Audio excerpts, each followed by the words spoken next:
Now we're going to go over policies for everyone that's involved with a mentor session. So in your email, if you got a sheet that's titled that right there, policies, mentor, volunteer, and sessions, this is the one that we're looking at.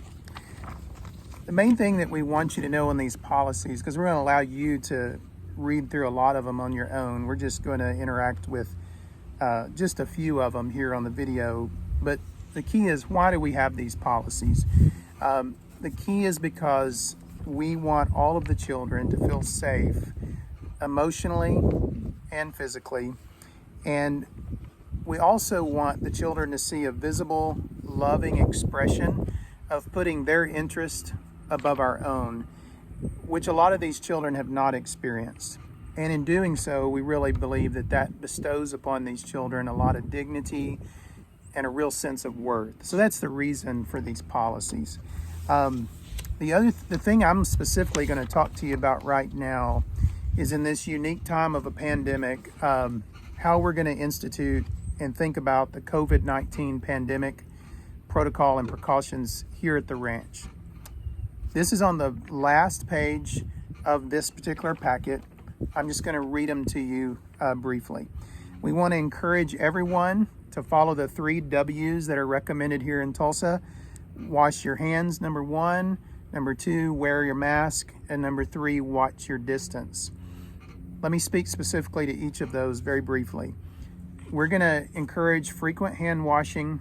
We've got bathrooms available here. We've got a kitchen sink available that all have soap and hand towels accessible. And we're going to have hand sanitizer at all of our activity locations. Now, on the masks, if you're outdoors, and we're going to try to do most everything outdoors as long as the weather will allow us to, and you're able to be 6 feet or more apart from one another, then we want you to feel as if the mask is optional. We realize that some people would prefer to wear their mask perhaps all of the time, and we want everyone to feel most free to do that. We're also going to be talking with families and individuals bringing kids out, and we will let you know if one of the children particularly prefer for the person they're with to be wearing a mask all of the time. We'll let you know that. And then anytime that you're indoors or when you are together within 6 feet of another person for consecutive moments at a time, we're going to ask that you would please wear a mask. A specific place that this will be true of and applicable is when you're in the horse supply room, and you're helping a child get fitted for their horse helmet, or you and a horse team leader are right there together at a horse helping a child get into a saddle or get out of the saddle. That would be an example of a time where we would recommend everybody having on a mask. And we will have masks available here at the ranch as well that are disposable in case you forget yours. But we're going to encourage everyone, even the kids, to bring theirs with them.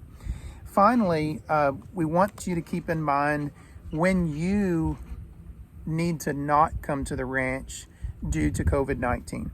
If you've had, number 1, if you've had direct contact with anyone who is diagnosed with or has tested positive for COVID-19, until 2 weeks have passed or you yourself have received a negative test, we would ask you not to come to the ranch.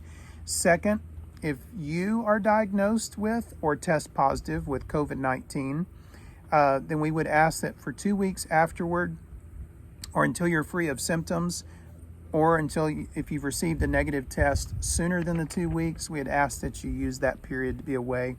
And then finally, if you're experiencing any symptoms that are common to the coronavirus, we would encourage you to contact Tricia on that day and let her know that, just so that we can keep the safety of everyone in best interest.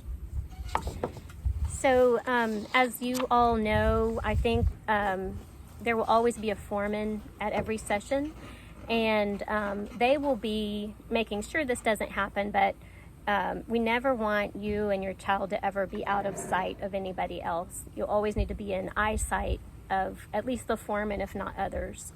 That's for the protection of you as well as your child. Kyle was just talking about the coronavirus. This year is unique in that normally we're talking about how to and not to give hugs to children, but this year we won't be giving hugs. we're going to just be doing elbow bumps, or we might try to make it sort of fun. Like, you decide with your child each week if y'all want to do an elbow bump, or if you want to do a foot bump or a knee bump or whatever. So you can try to make it fun. That's going to be tricky with these kids who want to run up and give their mentor a hug, but we really need to enforce that. And then the one area that will be tricky is the horse area when you're trying to help your child get on a horse. And we encourage you always to ask your child for permission to touch them, probably prior to helping them get on the horse, in case you do have to touch them. The next thing I want to talk about is cell phone use. I know personally I use my cell phone for my watch, so it keeps time for me.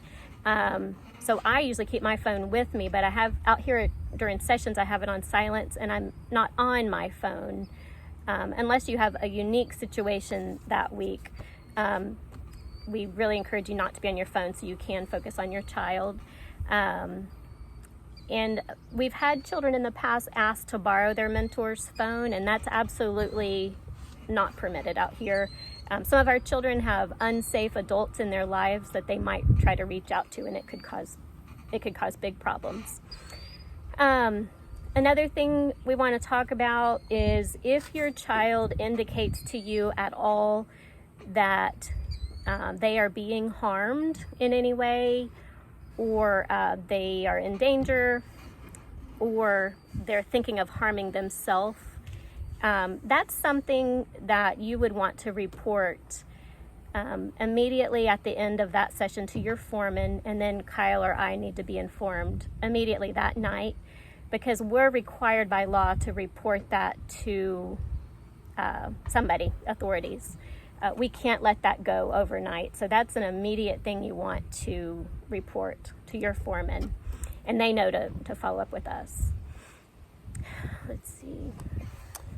One other thing I'll say on physical touch, like Tricia said, most of our children will welcome that physical touch from you once they know you're their friend and they trust you. But there might be a child, especially at first or from time to time, who are very uncomfortable with any kind of touch. And that's certainly something we want to acknowledge as well. If we never want to touch a child or force any touch upon them, even the most benign or simple touch, if it's against their discomfort or against their will. Finally, on this section, we want to touch on what we want to make sure you know, that we're also going to be telling the kids and their guardians what their boundaries and guidelines are for themselves when they're here at the ranch. This is also on the back page of this particular packet. Everything that Tricia covered is written in there, in addition to a lot of other information. But again, let me touch on this. They're going to be taught 3 ranch rules. This is familiar to those of you who've been out here before, but those of you that are new, you're going to hear these repeated. They are no hurts, stick together, and have fun. No hurts, stick together, and have fun. And you'll even have hand motions to attach to those that they'll learn, and the kids who've been here before know. One of the things, stick together, means that they're always going to remain with their mentor. So we want you to feel free to hold the child to that. And the foreman and ourselves and the horse team will do the same. If we see a runner, a child that tends to want to run ahead or get away, one of the things we're going to continue to try to hold them accountable to is to always stick with their mentor for their safety. The other thing is that we're going to tell them they'll be excited about the animals that are here. Many want to know if they can feed them, but the kids can only feed animals with the permission and supervision of an adult, and you'll know when that's there. We're going to ask that they only pet the horses from across a fence with permission and help from a mentor, unless, of course, it's a horse that they're directly engaging with the horse team. But there will be horses that are not being used each session, and they may want to go pet that horse across the fence. Again, that's something they need to do with permission and help from you. We're going to ask, too, that they refrain from ever entering the 2 houses that are here, the welcome house at the front. For those of you who've been here before, we will not be using that house for session activity, even as adults. So we're asked that no one go in that house or the red brick house or the yards of those houses. That sometimes can be a challenge for kids because say they see a cat in one of the yards and they want to run and get it. Fifth, we're going to ask that they refrain from entering the chicken coop or getting in the ponds at any time. And then finally, we always want to make it clear to children that they can feel free to ask us any question or tell us if they are ever afraid or confused by anything. Again, we want them to feel safe. So we want to verbally make it clear to them that they can ask us any question and they can always tell us if they have any concern.